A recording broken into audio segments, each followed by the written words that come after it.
ಗುರುಜಿ, ಈಗ ನಮ್ಮ ಶಿವಂ ವಾಸ್ತು ವಿಭಾಗದಲ್ಲಿ ಏನ್ ತಿಳಿಸ್ಕೊಡ್ತಿದ್ದೀರಾ ಅನ್ನೋದಕ್ಕಿಂತ ಮುಂಚೆ ನಿನ್ನೆ ನಾವು ಕೇಳಿದ ಪ್ರಶ್ನೆಗೆ ಉತ್ತರನೇ ನೀವು ನೀಡಲಿಲ್ಲ. ಚಪ್ರದ ವಿಷಯ ಮಾತಾಡ್ತಾ ಇದ್ವಿ, ಮಾತುಕತೆ ಮುಂದುವರ್ಸೋಣ್ವೆ?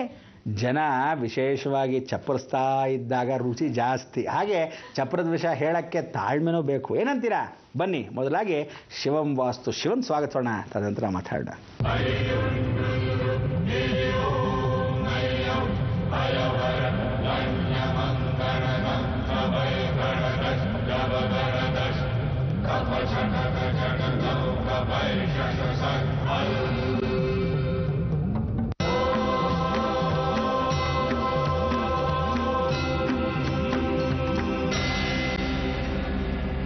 ಭಾಳ ಸಂತೋಷ. ಏನು ಶಿವಂ ವಾಸ್ತು ಅಂತೀರ? ಮದುವೆ ಮಾಡ್ಕೋಬೇಕಾದ್ರೆ ಮದುವೆಗೆ ಮೊದಲು ರಿಸೆಪ್ಷನ್ ಇಟ್ಕೋಕೂಡ್ದು.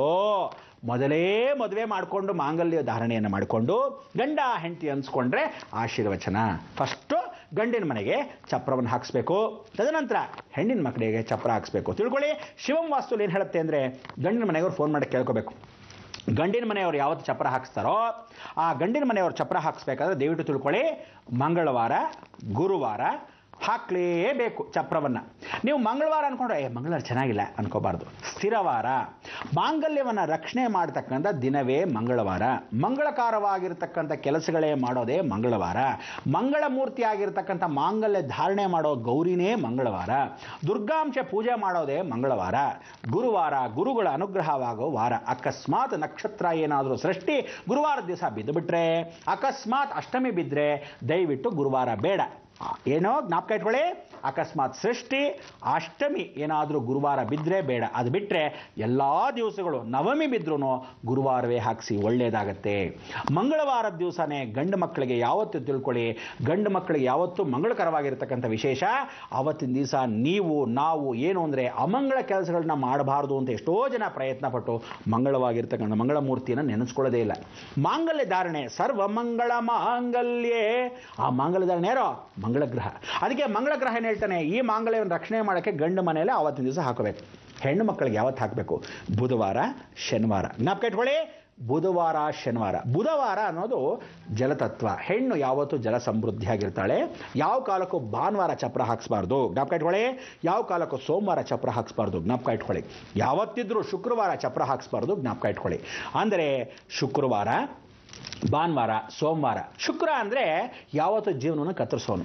ಸೋಮವಾರ ಅಂದರೆ ಚಂದ್ರ, ಮನೋಕಾರಕ. ಅಕಸ್ಮಾತ್ ಫಿಕಲ್ ಮೈಂಡ್ ಇದ್ದು ನೀವು ನೆನೆಸ್ಕೊಂಡು ಹಾಗೇನೋ ಹಾಕಿದ್ರೆ, ಡೌಟಾಗಿ ಹಾಕಿದ್ರೆ ಅಂದರೆ ಅಲ್ಲಿ ಏನಾಯಿತು, ಮದುವೆ ಮುರಿದು ಬಿದ್ದು ಹೋಯ್ತು. ಭಾನುವಾರ ಹಾಕೊಂಡ್ರೆ ರವಿ. ಯಾವ ಕಾಲಕ್ಕೂ ಚಪ್ರವನ್ನು ಭಾನುವಾರ ಹಾಕಲೇಬಾರ್ದು. ಯಾವತ್ತು ಏನು ಹೇಳ್ತಾನೆ ಸೂರ್ಯ, ಚಪ್ರ ಅಂದರೆ ನನ್ನನ್ನು ಮುಚ್ಚೋ ದಿನ.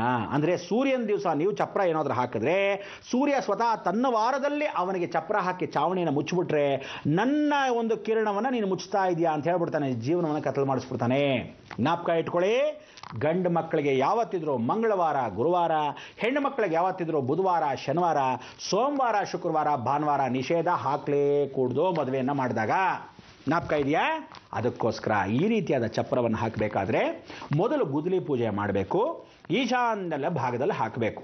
ಈಶಾನ್ಯದಲ್ಲಿ ಒಂದು ಕಂಬವನ್ನು ಇಡ್ತೀರಾ, ಸರ್ವೆ ಮರ ಹಾಕ್ತಿರೋ, ಯಾವೊಂದು ಮರ ಹಾಕ್ತಿರೋ ಒಂದು ಮರವನ್ನು ಇಡ್ತೀರಾ.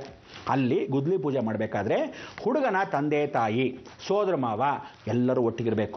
ಹುಡುಗನ ಸಹೋದರಿ ಆಗಿರ್ತಕ್ಕಂಥವಳು ಇದ್ದರೆ, ಇಲ್ಲ ಸಹೋದರನಾಗಿರ್ತಕ್ಕಂಥವನು ಇದ್ದರೆ ಇವರುಗಳು ಪೂಜೆಯನ್ನು ಮಾಡಿಸ್ಬೇಕು. ಗಣಪತಿ ಸಮೇತ 3 ಮಕ್ಕಳ ಕೈಯಲ್ಲೂ ಪೂಜೆ ಮಾಡಿಸಿ, ಎಷ್ಟೇ ಮದುವೆ ಆಗಿರಲಿ ಆಗದೇ ಇರಲಿ ಅವರುಗಳಿಗೆ ಇಲ್ಲದೇ ಇದ್ದರೂ ಸಹ ಪೂಜೆಯನ್ನು ಮಾಡಿಸ್ಬೇಕು. ತದನಂತರ ತಂದೆ ತಾಯಿ ಆಗಿರೋ ಅರ್ಶಿನ ಕುಂಕುಮ ಹಚ್ಚಿ ಅದಕ್ಕೆ ಒಂದು ಬಂಧನವನ್ನು ಕಟ್ಟಿ, ಅಲ್ಲಿ ವಿಶೇಷವಾಗಿ ಒಂದು ನಿಂಬೆಹಣ್ಣನ್ನು ಅರ್ಶಿನದ ಒಂದು ವಿಶೇಷವಾಗಿರ್ತಕ್ಕಂಥ ಬಟ್ಟೆಯಲ್ಲಿ ನೆನೆಸಿ ಅರ್ಶಿನವನ್ನು ಮಾಡಿ ಮನೆ ಬಾಗಿಲ ಮುಂದೆ ಕಟ್ಟಬೇಕು, ಈಶಾನ್ಯ ಬಾಗಿಲಿಗೆ.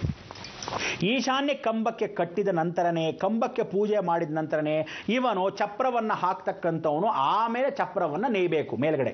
ಅದನ್ನು ರೆಡಿಮೇಡ್ ಈಗ ರೆಡಿ ಇದೆ ಬಂದು ಹಾಕ್ಬಿಡ್ತಾಯಿದ್ರು. ಆಗಾಗಲೇ ಏನು ಮಾಡೋರು, ಈ ಚಪ್ರವನ್ನು ಹಾಗೆಯೇ ಕಟ್ಟೋರು, ಅಲ್ಲೇ ಎಣಿಯೋರು.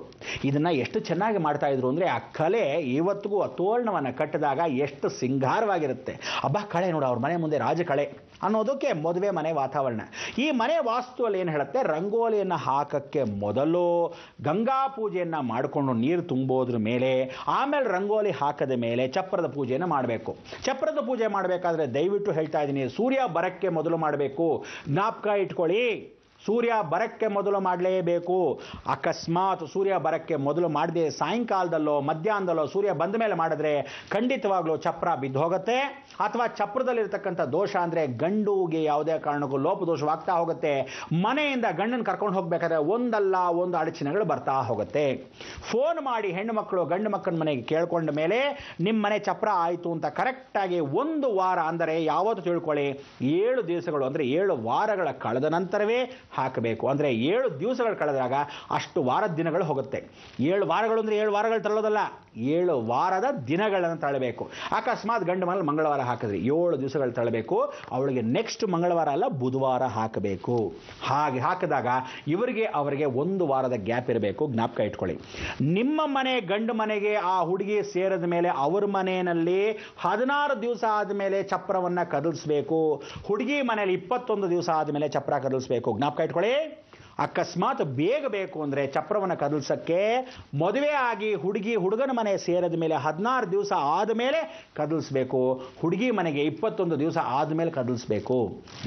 ಇಲ್ಲ ನಮ್ಮಲ್ಲಿ ಟೈಮ್ ಇದೆ, ಚಪ್ರನೇ ಕದಲಿಸ್ಬೇಕಾ, ಅರ್ಜೆಂಟ್ ಇಲ್ಲ. ಕೆಲವ್ರಿಗೆ ಏನು ಅಂದರೆ ಮನೆ ಮುಂದೆ ಚಪ್ರ ಹಾಕ್ಬಿಟ್ಟಿದ್ದೀವಿ, ಅದೇನೋ ಗೊತ್ತಿಲ್ಲ, ಒಂಥರ ಅನ್ಸತ್ತೆ, ನಮ್ಮ ಸ್ಟೇಟಸ್ಸು ಮನೆ ಲುಕ್ ಹೊಟ್ಟೋಗುತ್ತೆ. ಅಯ್ಯೋ ನಿಮ್ಮ ಪಿಂಡ ಯಾವ ಕಾಲಕ್ಕೂ ತಿಳ್ಕೊಳ್ಳಿ, ಹಾಗೆಲ್ಲ ಅನ್ಕೋಬೇಡಿ. ಯಾವತ್ತು ಚಪ್ರ ಮನೆ ಮುಂದೆ ಇರುತ್ತೋ ಆ ಕಾಲದಲ್ಲಿ ಹಳ್ಳಿಲಿ ದಿನನಿತ್ಯ ಚಪ್ರ ಹಾಕೋರು. ಏನಕ್ಕೆ ಹಾಕೋರು? ಯಾವತ್ತು ಮಂಗಳಕರವಾಗಿ ಕೆಲಸಗಳು ನಡೀತಾ ಇರಲಿ, ಯಾವತ್ತು ಅಮಂಗಳವಾಗದೇ ಇರಲಿ, ಎಲ್ಲರೂ ಸುಭಿಕ್ಷ ಅನ್ನದಾನ ಮಾಡೋರು, ಆ ಬಿಸಿಲಿಗೆ ಚಪ್ರ ಹಾಕ್ಸ್ಕೊಳ್ಳೋರು, ಅಡಿಕೆ ಪಟ್ಟೆಗಳೆಲ್ಲ ಕಟ್ಟೋರು. ಎಷ್ಟು ಚೆನ್ನಾಗಿರ್ತಿತ್ತು ಹಳ್ಳಿ ವಾತಾವರಣ ರೀ. ಇವತ್ತು ದಿವಸ ಪಟ್ಟಣದಲ್ಲಿ ಒಂದು ಚೂರು ಹಾಕಿದ್ರೆ ಪಕ್ಕದ ಮನೆಯನ್ನು ಕ್ಯಾಕರ್ಸ್ ಹೋಗಿತಾನೆ. ಇಲ್ಲದೆ ಅಲ್ಲಿ ತೂತ್ ಮಾಡಿಬಿಟ್ರಿ, ಯಾರು ಮುಚ್ಚೋರು ಆಮೇಲೆ ಅಂತ ಅವ್ನು ಬೇರೆ ಗದರಿಸೋದು. ಓನರ್ ಮನೇಲಿ ಅಕಸ್ಮಾತ್ ಬಾಡಿಗೆಗಿದ್ದು ಇವ್ರ ಮನೇಲಿ ಮದುವೆ ಆಗ್ತಾ ಇದ್ರೆ ಹೊಟ್ಟೆ ಕಿಚ್ಚು, ಅಲ್ಲಿ ತೂತ್ ಮಾಡಿದ್ರಾ, ಇಲ್ಲಿ ತೂತ್ ಮಾಡಿದ್ರಾ, ನೀವು ಇಲ್ಲಿ ತೂತ್ ಮಾಡಬೇಡಿ, ಒಂದ್ಸರಿ ಗೋಡೆಗೆ ಕಟ್ಕೊಂಬಿಡಿ ಅಂತಾರೆ. ಏನು ದೆರ್ದವ್ರು ಅಂದರೆ ಆವಾಗ ಪಾಪ ಇವ್ರೇನು ಮಾಡ್ತಾರೆ, ಹುಡುಗನ ಮನೆ ಕಡೆಯವರು ಹುಡುಗಿ ಮನೆ ಕಡೆಯವರು ಒಂದು ಮರಳಿನಲ್ಲಿ ಗೋಣಿ ಚೀಲದಲ್ಲಿ ಹಾಕೊಂಡು ಅದರಲ್ಲಿ ಕಂಬ ಇಟ್ಟು ಮಾಡ್ತಾರೆ. ದಯವಿಟ್ಟು ಹಾಗೆ ಮಾಡಬೇಡಿ. ಓನರ್ ಮನೆ ಮುಂಡಾ ಮುಚ್ಚು ಅಕಸ್ಮಾತ್ ಓನರ್ ಏನಾದರೂ ರೋಪ್ ಹಾಕಿದ್ರೆ ಅಥವಾ ನಿಮ್ಮ ಮನೇಲಿ ಯಾರಿಗಾದ್ರೂ ಹಾಗೆ ರೋಪ್ ಹಾಕಿದ್ರೆ ಖಂಡಿತ ಹೇಳಿ, ಇದನ್ನು ಬೇಕಾದ್ರೆ ಮುಚ್ಚಿಸ್ಕೊಡ್ತೀವಿ, ಸಿಮೆಂಟ್ ಹಾಕೇ ಮುಚ್ಚಿಸ್ಕೊಡ್ತೀವಿ. ನಾವು ಹಾಗೆಲ್ಲ ಗೋಣಿ ಚೀಲದಲ್ಲಿ ಇಡೋದು ಅಡ್ಜಸ್ಟ್ ಮಾಡೋದೆಲ್ಲ ಮಾಡ್ಕೊಳ್ಳಲ್ಲ ಅಂತ. ಯಾವತ್ತು ಸ್ಥಿರವಾಗಿರಬೇಕು, ಭೂಮಿ ಒಳಗೋಗಿರಬೇಕು ಚಪ್ರ. ಜ್ಞಾಪಕ ಇಟ್ಕೊಳ್ಳಿ. ಹುಡುಗಿ ಮನೆಯಲ್ಲಿ ಪೂಜೆ ಮಾಡಬೇಕಾದ್ರೆ ಅರಿಶಿನ ಕುಂಕುಮ, ಚಿಕ್ಕ ಕನ್ಯೆ ಮುತ್ತೆ ಇದನ್ನು ಕರಿಬೇಕು. ಅಲ್ಲೇ 1 ಲೋಟ ಹಾಲನ್ನು ಅವಳು ಕೊಡಬೇಕು. ಅದು ಅವಳು ಕುಡಿತಾ ಇದ್ದ ಸಮಯದಲ್ಲಿ ನೀವಿಲ್ಲಿ ಮಂಗಳವಾಗಿರ್ತಕ್ಕಂಥ ಅರಿಶಿನದ ದಾರವನ್ನು ಕಟ್ಟಿ ಪೂಜೆಯನ್ನು ಮಾಡಿ ಹುಡುಗಿಗೆ ಕಂಕಣವನ್ನು ಕಟ್ಟಬೇಕು. 1 ಕಂಕಣ ಮನೆ ಒಳಗೆ, ಹುಡುಗನಿಗೆ ಅವ್ರ ಮನೆಯಲ್ಲಿ ಕಂಕಣವನ್ನು ಕಟ್ಟಬೇಕು ದೇವರ ಮನೆ ಒಳಗೆ. ಜ್ಞಾಪಕ ಇಟ್ಕೊಳ್ಳಿ. ಚಪ್ರದ ಹತ್ರನೇ ಹುಡುಗಿಗೆ ಕೈ ಕಂಕಣ ಕಟ್ಟಬೇಕು. ಅರಿಶಿನದ ಕೊಂಬು ಕಟ್ಟಿಬಿಟ್ಟು ಹುಡುಗನಿಗೆ ದೇವ್ರ ಮನೇಲಿ ಕರ್ಕೊಂಡು ಹೋಗಿ ಚಪ್ರದ ನಂತರ ಒಳಭಾಗದಲ್ಲಿ ಹೋಗಿ ದೇವ್ರ ಮುಂದೆ ನಿಂತ್ಕೊಂಡು ಕಂಕಣವನ್ನು ಕಟ್ಟಬೇಕು. ಇವರಿಬ್ಬರ ಕಂಕಣ ಮತ್ತೆ ಮದುವೆ ಮನೇಲಿ ಮತ್ತೆ ಕಂಕಣ ಕಟ್ಟಬೇಕು. ಅಲ್ಲಿವರೆಗೂ ನೀವೇನು ಮಾಡಬೇಕು? ಕಾಯ್ತಾ ಇರಬೇಕು. ಅದೇ ನಮ್ಮ ಶಿವನ ವಾಸ್ತು.